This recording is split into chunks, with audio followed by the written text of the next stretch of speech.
En fait, on a toujours fait des carrières. Depuis l'Antiquité, on exploite le calcaire, peut-être même avant l'Antiquité, mais on n'en a pas de trace. Donc là, on a une carrière qui est beaucoup plus récente, qui est probablement de la fin du Moyen-Âge ou même de l'Ancien Régime, 16e, 18e siècle, un petit peu 19e siècle.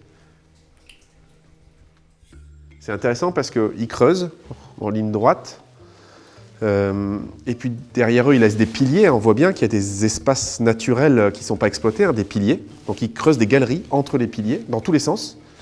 Donc ça ne va pas dans une seule direction, ça va dans toutes les directions pour exploiter un maximum de matière en dépensant un minimum d'énergie, en fait, tout simplement.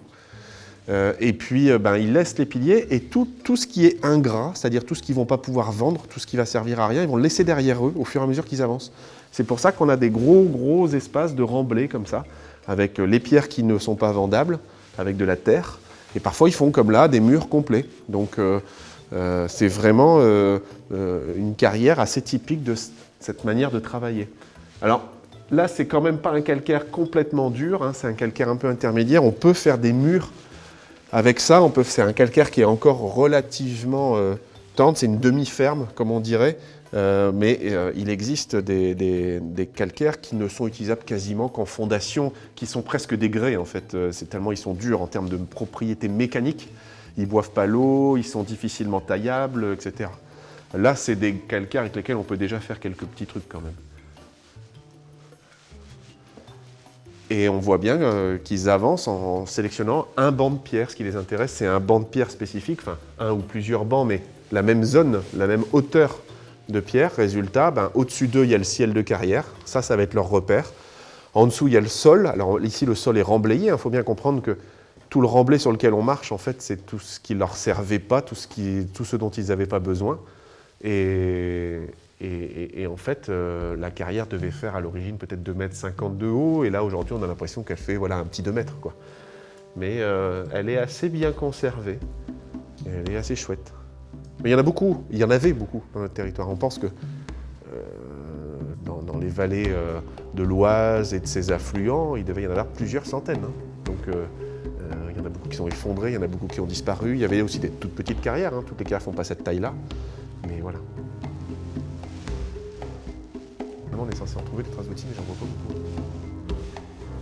Alors des carrières comme ça, on peut les exploiter, on peut les exploiter à l'occasion d'un chantier pendant quelques années, un chantier spécifique. Admettons, on a besoin de refaire une grosse église, un château, une cathédrale. On ouvre la carrière, on l'exploite, on retire un certain nombre de centaines de blocs, de milliers de blocs en fonction des besoins, puis on l'abandonne. Elle reste quand même la propriété de quelqu'un pendant un moment, mais on ne l'exploite plus. Puis peut-être 20 ans plus tard, on va la réexploiter en fonction d'un autre chantier, d'une autre demande. Donc il faut comprendre qu'il y a une dimension un peu opportuniste à l'exploitation. En tout cas, au départ, elle n'est pas forcément exploitée en permanence. Ce n'est pas comme une zone agricole où chaque année, il y a la récolte, etc. Ça peut être en fonction des besoins. Mais avec le temps, ça va quand même un peu, entre guillemets, s'industrialiser. C'est-à-dire qu'avec le temps, on va prendre conscience que, quitte à avoir des gens qui travaillent dans la carrière autant qu'ils travaillent toute l'année, ou en tout cas une bonne partie de l'année, puis qu'ils fassent des stocks à la limite, et puis les stocks, on les vendra plus tard. Tant pis, l'avantage de la pierre, c'est que vous la stockez dehors, ça ne s'abîme pas, quoi. Après, vous risquez les vols, mais ça ne s'abîme pas. Donc, en fait, on va quand même progressivement changer la manière qu'on va avoir de gérer une carrière. Et puis, techniquement aussi, on va changer les choses. C'est-à-dire qu'à l'origine, on utilise tel outil, à la fin on utilise plutôt tel outil.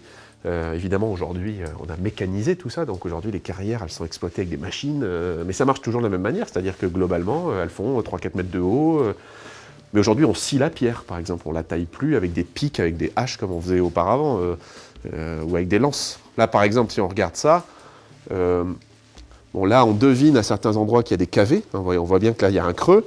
En fait il faut imaginer que la lance qui vient taper ici, la lance du tailleur de pierre, la pointe, elle vient taper là. On voit même les traces de pointe, les trous là. C'est vraiment la pointe de la lance. Donc avec une lance, il tape pour séparer le banc du haut du banc du bas. Là, le banc qui l'intéresse probablement le plus, c'est celui-là, très certainement. Et on voit que d'ailleurs, ce n'est pas les mêmes bancs. Là, on voit les fossiles. Ils sont très nombreux. C'est un banc, ce qu'on appelle coquillé, c'est-à-dire qu'il y a beaucoup de coquilles dedans. Là, on voit que c'est un banc plus lisse. Ce banc-là les intéresse peut-être moins. Celui-là, vraisemblablement, les intéresse beaucoup. Il est à hauteur d'homme. Donc ils travaillent au-dessus, ils vont faire la même chose en dessous, après ils vont faire les côtés, le banc vont réussir à le détacher, puis après ils vont débiter ça en blocs qu'ils vont vendre. Et les blocs sont débités dans la carrière, pas sur le chantier. Hein. On livre des blocs, on ne livre pas de la pierre brute que le maçon taille lui-même là-bas.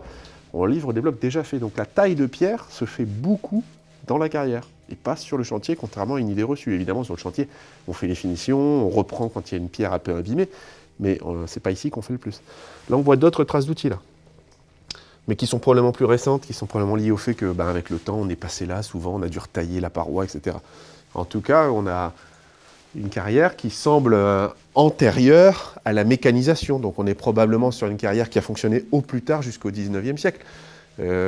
S'il y a eu de la lance, on peut imaginer que c'est plutôt le 19e siècle. S'il n'y avait que du pic, ça serait plutôt avant la Révolution.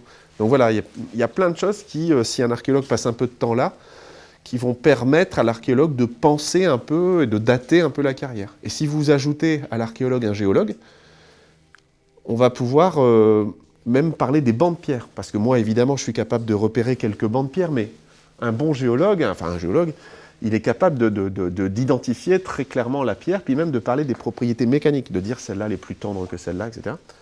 Et puis surtout, il est capable d'aller regarder les monuments autour et de voir si on trouve les mêmes pierres. Et donc de faire un lien entre la carrière et le monument, pour savoir d'où les pierres venaient. Et donc si on fait un projet de restauration, on va pouvoir acheter les mêmes pierres, ou en tout cas les mêmes bancs, et on va pouvoir faire une restauration parfaite. Donc tout le monde a à y gagner à travailler ensemble sur ce genre de choses, avec plusieurs disciplines, plusieurs spécialités, quoi.